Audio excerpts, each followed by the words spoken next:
In today's video, we are going to talk about 5 habits that can help you get ahead in life. The first one is meal prepping. And I talk about it because meal prepping is literally a game changer. Let me explain why. The first reason to meal prep is it helps you save money. It is not affordable for most people to eat takeout every day. And a lot of times people complain that at the end of the month, they have no money to invest. But if you're spending £20, £40 a day just on takeout, then of course you have no money at the end of the month to invest. If you think about it, on a daily basis, spending £20 might seem like nothing. Over a week, that's more or less like £140. And over a month, that could be upwards of £500, which if you invested it, you could make a decent return. So meal prepping helps save money. The second reason to meal prep is it stops you from eating crap, to be quite honest. When you meal prep your food, and hopefully you're not weirdo meal prepping Kit Kat and pancakes. If you're meal prepping food, more times than not, it's actually good food. It's rice, potatoes, chicken, beef, and just by the mere fact you decide to meal prep means that you get your health on point.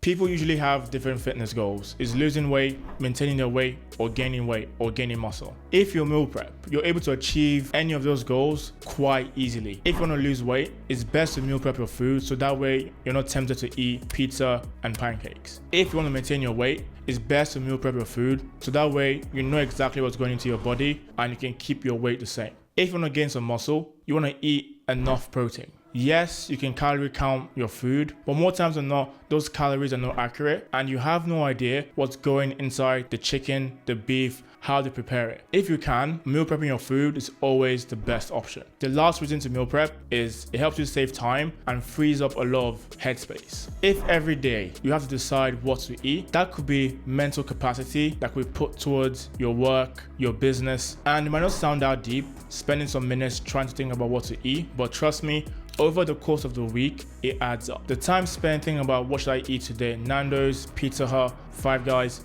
that mental capacity and that time could be spent with you doing work. Especially if you're a young professional, every single minute counts. So why not spend that time actually focusing on your work? The next habit is to develop a fitness routine. I'm sure this is not a shock because when you work in corporate, you need a distressor. If you work for an investment bank, a law firm, even an effing school, if you're a teacher, you need a way to distress. I'm not saying it has to be you going to the gym, lifting heavy. It could be swimming. A lot of people recently have started taking up running. It could be literally going rock climbing. You just need some sort of physical activity to help you decompress after a long day of work or to get you in the mood to work. Because for me, I don't train after work. I train in the morning before work. And I do that because number one, obviously I want to look good. But number two, exercise in general improves blood flow and oxygen towards the brain, which in turn will benefit you when you're actually working. So for me, if I can work out in the morning and I feel pumped, I feel very focused from the pre-workout, once I get to work, I'm still in that tunnel vision mindset. And that way, I'm able to get a lot of work done in the morning, which moves on to my second point. A habit all of you have to master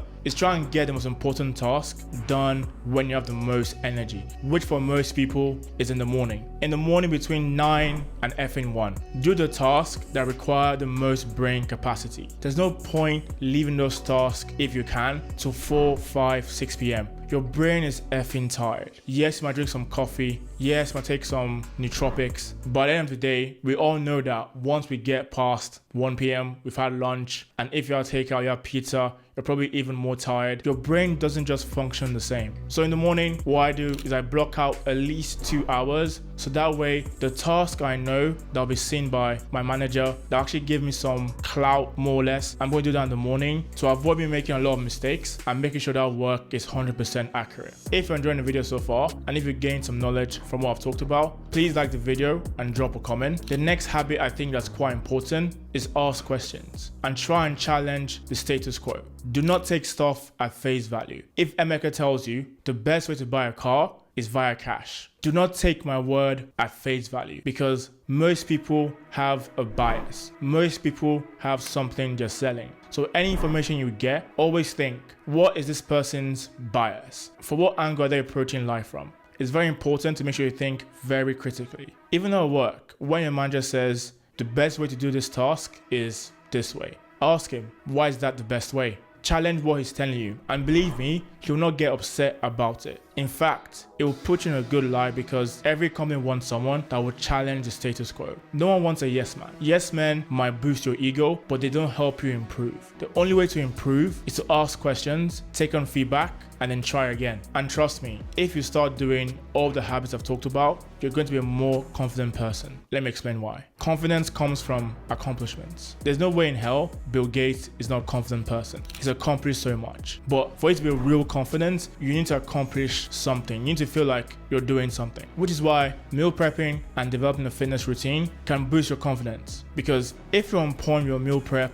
and training and swimming, you start to look very good. And when you start to look good, you just realize the confidence comes from nowhere. During the end of my bulk in 2021, when it's around 120 kilos, my confidence was at its lowest point, which is still high. But it was actually at its lowest point because I knew deep down I didn't really like the way I look. I knew it was needed for me to get to my end goal, which is right now. But at that point, I didn't like the way I look. I wasn't my most confident self. But right now, when I'm shredded, abs are popping, striations everywhere, I feel a lot more confident. So I just think small habits like these, just taking them off every day, gives you some feel of I'm doing something right, and just helps you feel like a more confident person. Thanks for watching the video, guys. Hope you found that useful, and I'll see you in the next one. Thank you.